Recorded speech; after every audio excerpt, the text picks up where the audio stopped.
Bro, hey gang, so tell me why this one time, right? Tell me why my car freaking blew up, bro. But that was karma because I was trying to be shiesty, bro. You know what I'm saying? I want y'all to understand, gang, that when you do bad, you can expect nothing but bad to come back to you, bro. I'm an activist, bro. I'm David Martinez, bro, and I'm finna tell y'all the story, gang, about how my car blew up because I was trying to be shiesty. So, bet. So I'm in Milwaukee, right? And I had a little side hustle. So I used to push carts at Menards, like I told y'all in previous stories. But I'll also like buy cars and fix them up and then resell them for more than what I bought them for. So I buy. At one point I had two cars, right? And I bought my third car. I was buying like cheap little trappers, bro. You know what I'm saying? Straight lemons, bro. And I would tell people and stuff like, oh, I just put a new Cadillac converter on it. I just put a new battery in here, saying I put a whole bunch of false items in there that I've never even, I didn't even touch the car. Literally, I would I would go buy the car, right? And I would drive it back to my house, put it in my garage, and then put on Facebook like, oh, I'll put on Facebook and be like, oh, I just put a new woo woo woo woo woo in there. And then I'll try to sell and stuff. I guess that some people that makes it feel like it's more of a marketable value. But in reality, like, I was finessing, bro. I was being shiesty, bro, right? So, I bought a car, right? A Pontiac. It had like 180K miles on it, or like 200K. It was something, it was a high mileage, bro, car. But if you know about Pontiacs, you will know that Pontiacs are terrible cars, gang. Terrible, horrible cars. Worst cars in the world. Horrible. Terrible on gas. You know what I'm saying? You know what I'm saying? They always need something, bro, like they're terrible cars, bro. Basically, right? So boom.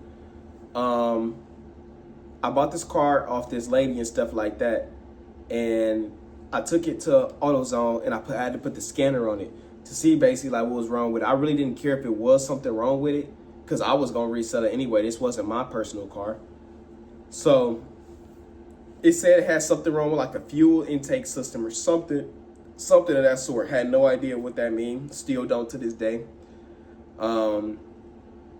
So I told her like, hey, it was something wrong with this car. Can I get it for $1,800? She like, yeah, go ahead, I don't care type shit, yeah. So I gave her the money and stuff like that, and I drive the car back to the north side because I'm on the south side of Milwaukee at this point. I drive back to the north. So now I get on Facebook Marketplace because I use Facebook Marketplace and eBay and I think OfferUp when I sell cars, right? Don't do this because it's foul. I would get on there and work my little magic on the keyboard. Pontiac, mostly all highway miles. I just make it sound good, bro. I say mostly highway miles. I say I put some random parts in there that I never put in there. Really, you can't even tell if it's new parts in there because most auto parts come dirty anyway. You know what I'm saying? They be having rust on them and stuff. Like, I'd say I put some random stuff in there. Work my little magic. So mind you, I bought the car for $1,800. I want $2,500 for it.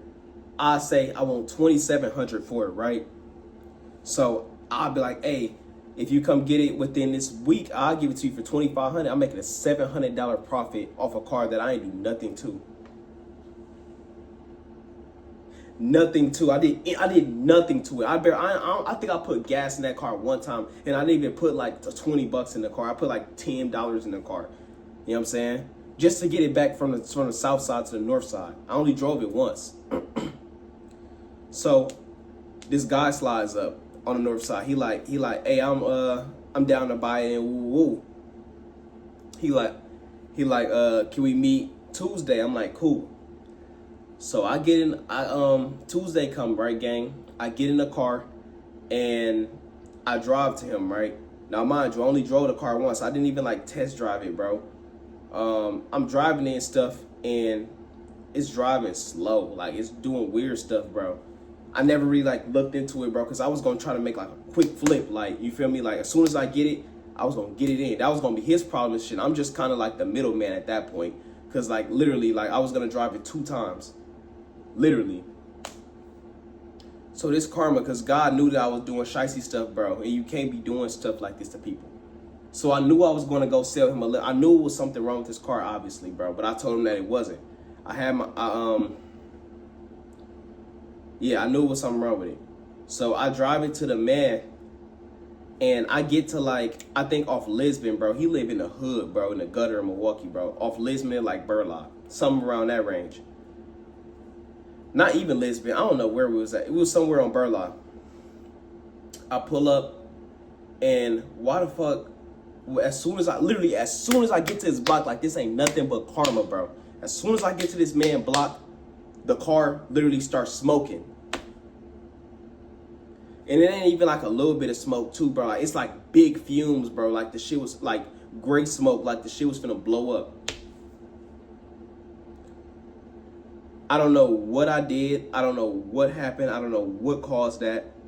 But it literally like caught fire, bro. You feel me? So I pull up in front of the dude. He basically like, what happened? I'm like, I don't know. It wasn't doing this before.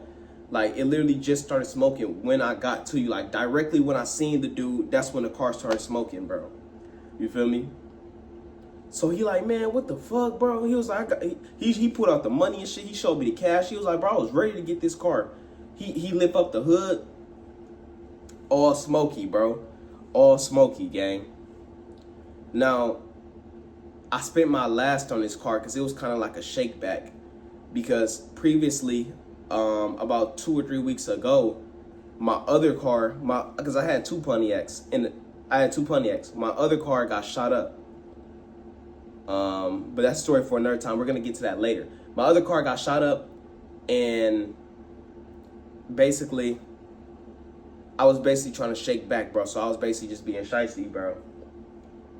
And he check it out, basically. He looking at the car, and he see basically what's going on. He like, damn, bro, like, because he was going to give me $2,500 for it, bro. So I basically I lost everything I had, and I didn't make profit, bro. And he was like, all right.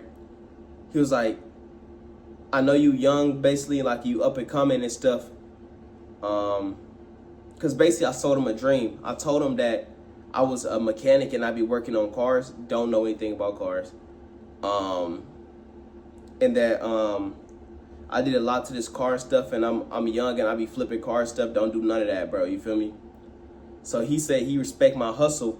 So he said he was gonna give me $1,200 for the car. Mind you, I only spent $1,800, so I took a $600 loss, but I got like $1,200.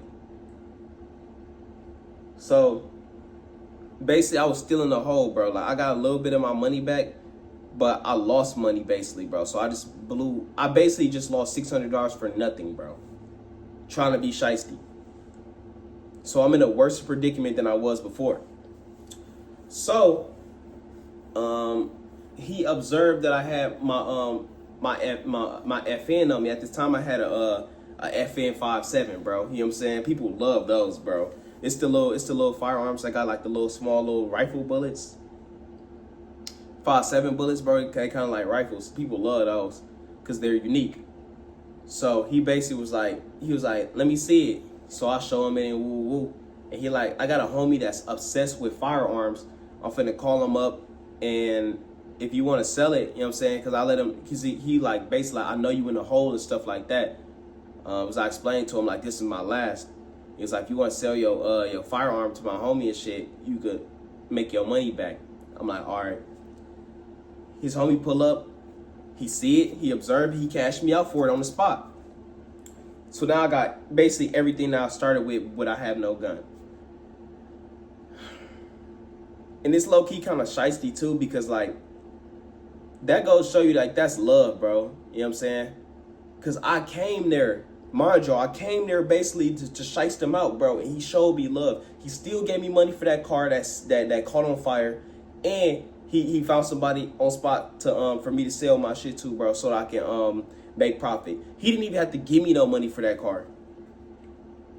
He probably partied it out or something. I don't know what he did with the car, but he didn't even have to give me no money for that car, bro. Like, he showed straight love, bro. Like, and I basically came to finesse him, bro. Like, I came to get over on him, bro. I came to fuck him over, bro. You know what I'm saying?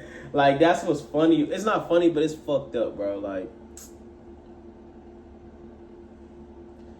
don't be like me, though, bro. Like, that's foul, gang. Like, don't do that. But, yeah, bro. I just want to tell that quick little story about fucking, about that shit. It's not funny, but